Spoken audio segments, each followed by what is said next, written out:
Now, world leaders have hailed the deal signed by the two sides in Ethiopia's civil war, ending hostilities in the two-year conflict. The agreement concluded on Wednesday in South Africa and was brokered by the African Union. Senegalese President and AU Chairperson Macky Sall tagged the announcement as excellent news. UN Secretary General Antonio Guterres welcomed the truce, urging all Ethiopians and the international community to support the bold step taken.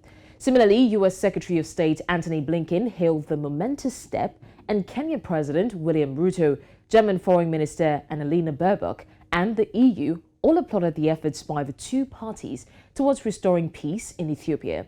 But the mediators have warned that there is still work to do. To speak more on the Ethiopia-Tigray truce in South Africa, we are now joined by the Head of Journalism, Program and Lecture, Cape Peninsula University of Technology, Hermon Ogbamichael. Thank you so much, Hermon, for joining me.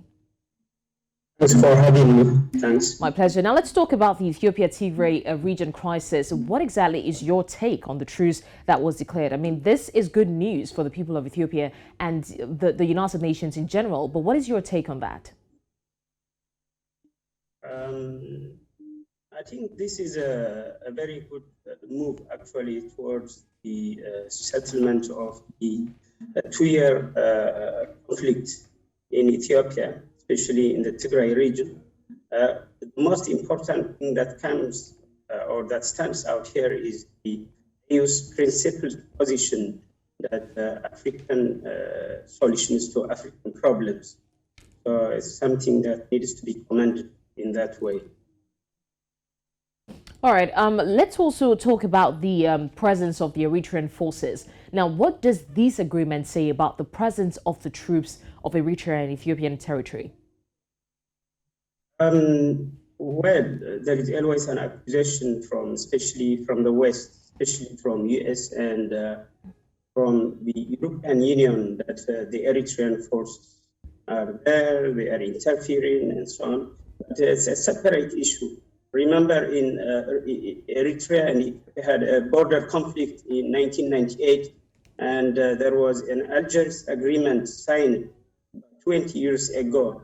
So it's the PLF-led government in the past, even though it was final and binding, but they didn't. Then they signed it. They didn't want to agree on the agreement later on. They refused it, so they declared a no war and no peace situation for the last 2 years. And the guarantors of the agreement were like the United Nations, the African Union, and some countries like US and European Union.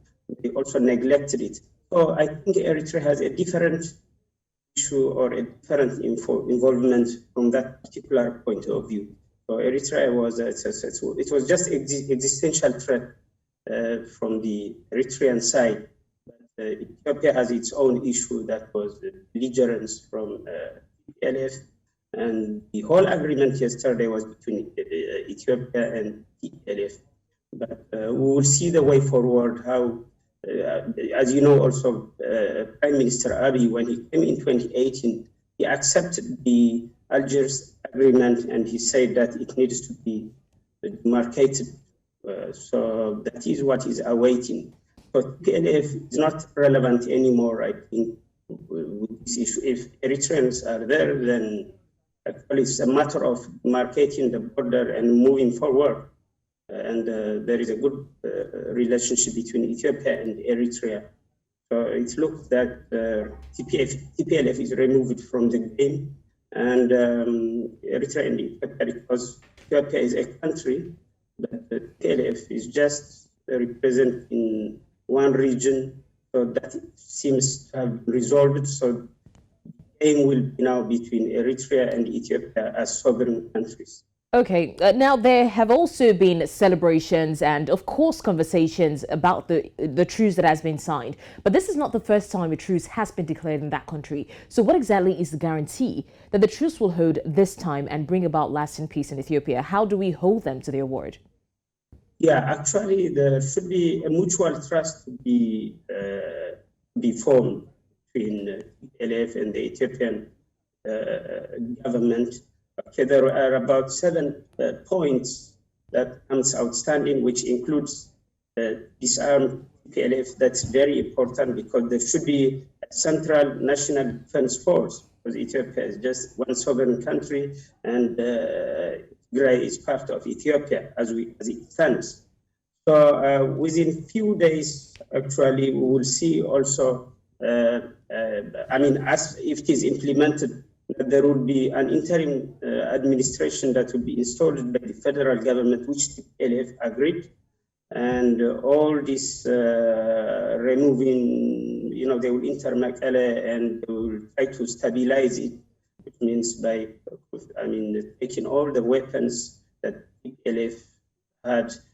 So if all these agreements are implemented, I don't see any problem way forward. But of course, there will be some trauma in the society. Okay, because people have gone through some gruesome wars. There needs to be some sort of rehabilitation, of course, also some sort of reconciliation. So everybody needs to take with a good heart. There shouldn't be some sentiment of revenge, some sentiment of anger. And the media also needs to play a good part, because especially the Western media were adding fuel on fire. They were not helping at all.